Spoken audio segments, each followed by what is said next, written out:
kembali lagi bersama kami dari tim jurnalistik Wanska pada podcast Suara Wanska episode ke-20. Bersama saya Yuade dan rekan saya Salsa. Oke, kali ini kita sudah kedatangan narasumber yang sangat hebat nih, yaitu Bapak Derai dari Kasih Kurikulum Disdikpora Provinsi Bali. Baik Bapak, selamat siang. Selamat siang. Kalau boleh tahu bagaimana kabarnya Bapak? Kabar baik, Gusti Harun. Baik, untuk Bapak bagaimana kabarnya? Baik, sehat selalu. Oke, kali ini kita ingin bincang-bincang terkait dengan pendidikan saat ini, Bapak. Izin bertanya Bapak, bagaimana tanggapan Bapak tentang kondisi pendidikan saat ini? Ya, terima kasih adik. Ya, Om Swastiastu. Om Swastiastu. Kepala sekolah yang saya hormati. Nah, jadi bagaimana pendidikan kita di Provinsi Bali, khususnya di pendidikan SMK, itu di bagian dari pendidikan vokasi. Nah, tentunya kita sudah mulai berbenah dari tahun 2016-2017, bahkan sudah ada Impres nomor 9 tentang revitalisasi SMK, terus ada Perpres Peraturan Presiden 68 tahun 2022 tentang revitalisasi pendidikan vokasi dan pelatihan vokasi, khususnya kita di SMK, bagaimana merebranding SMK itu, bagaimana pertama kita harus disesuaikan dengan kebutuhan dunia usaha dunia industri, sehingga match antara industri dengan satuan pendidikan vokasi SMK khususnya diakui oleh industri. Itu yang kita perbaiki pertama. Saya dengar nih Bapak, katanya saat ini akan diberlakukannya kurikulum deep learning. Bagaimana tanggapan Bapak terkait dengan kurikulum deep learning ini? Dan saya ingin tahu apa perbedaan kurikulum deep learning ini dengan kurikulum merdeka sebelumnya? Sebenarnya antara kurikulum apapun kurikulumnya sebenarnya sama, adik. Ya, kita di SMK ini ya apapun kurikulumnya, baik kurikulum 2006, kurikulum K13, kurikulum merdeka, apalagi nanti wacana ini kan belum ditetapkan. Ya, tetapi arahnya sana ya sama. Kita di SMK ya kita harus match dengan industri kurikulumnya. Jadi harus disesuaikan dengan industri gitu. Kita harus selaraskan dengan industri, apalagi yang deep learning sekarang yang memang mengkhusus gitu. Mengkhusus, apalagi di kurikulum merdeka juga sudah disampaikan kemarin bagaimana pertama yang diperlukan, benarkah siswa ini passionnya, kompetensinya gitu. Jadi dia arahnya harus ke sana, jangan sampai masuk ke SMK itu hanya sekedar ikut-ikutan. Mudah-mudahan adik-adik tidak ikut-ikutan ini. Kadang-kadang kan baru tamat SMP itu belum tahu dia arahnya kemana, passionnya dia belum tahu gitu. Kalau sudah masuk ke SMK harus mempunyai passion dulu. Jadi seperti adik kan di urusan DKV ya, memang harus passionnya harus sudah sesuai. Akuntansi juga ya memang harusnya ya sudah dari awal saya akan akuntansi. Nah, jadi pembelajaran yang lebih mendalam akhirnya. Kalau sudah sesuai dengan passion kita, sudah sesuai dengan karakter itu, pembelajaran pasti akan lebih mendalam. Sesuai dengan diri kita, belajar juga kita sangat menikmati.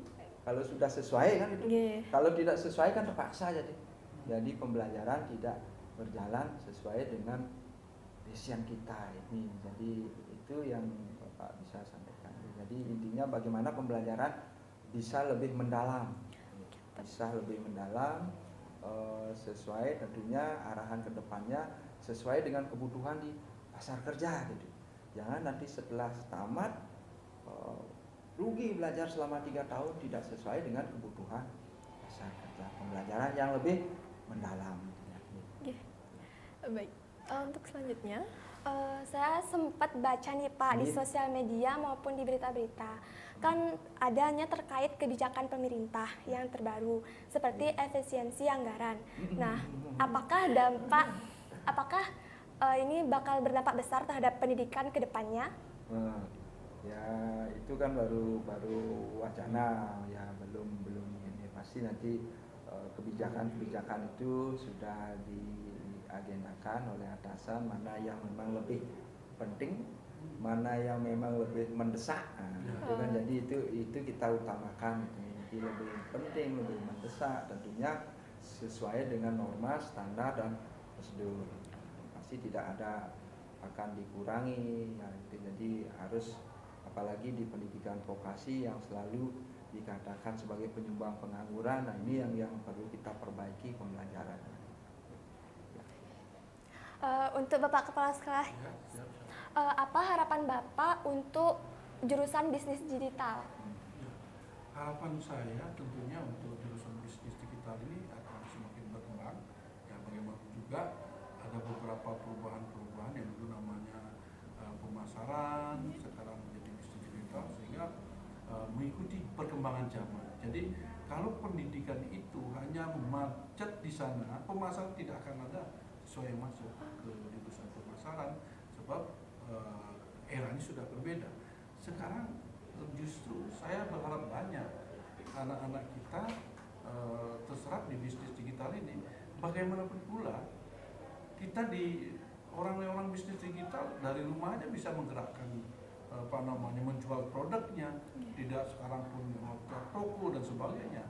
Dengan adanya bisnis digital ini, minimal ya tidak punya modal, dengan rumah kemudian dia punya HP saja sudah bisa ya, berjualan, kemudian berpromosi dan sebagainya. Seperti apa yang Pak katakan waktu ini kepada anak-anak, industri digital ini mempunyai prospek yang sangat baik tentunya dibandingkan jurusan-jurusan lain. Semua jurusan bagus, seperti apa yang disampaikan sama Pak Kasih tadi, ya sesuai dengan visionnya. Jangan ikut-ikutan. Semua sekarang zamannya pariwisata numplak semua. Nanti pas kebanyakan overload tenaga kerja ya susah juga. Nah sekarang visionnya apa? Sekarang kemampuan kesenangan kalian, kesenangan anak-anak semuanya gimana? Nah misalnya kemampuan komputer ya jurusan di komputer, RPL, program di programming. Misalnya kalian yang di kafe suka edit foto, suka desain, ya silahkan di kafe. Nah sehingga di SMK Negeri 1 Gianyar ini saya memberikan kesempatan kepada anak-anak yang memiliki vision yang berbeda-beda. Jadi nggak perlu jauh-jauh lagi. Ya, kalau yang mau berwisata tahun ini kita akan buka berwisata. Bukan maksud saya untuk menjatuhkan sekolah swasta, tidak ada niat seperti itu. Ya kenapa? Ini perkembangan perusahaan sangat pesat.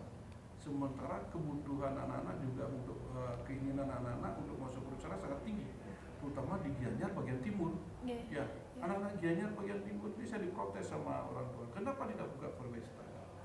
Anak-anak saya sampai ke sekolahnya sampai ke Batu Bulan, sampai ke Denpasar, sampai ke Ubud, sampai ke Tapasiri. Anak-anak kota ini terutama di sekitaran kota Gianyar. Nah, di sekolah negeri kan belum ada.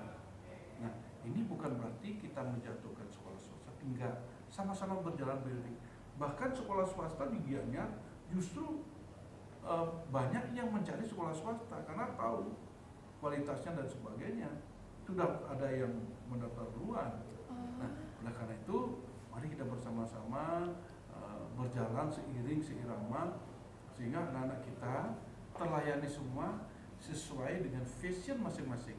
Yang mau pariwisata silahkan, yang mau akuntansi silahkan, yang mau perkantoran silahkan, di bisnis digital, RPL yang sedang programmer, kemudian game dan sebagainya RPL, yang mau memperbaiki komputer ada di TKJ-nya.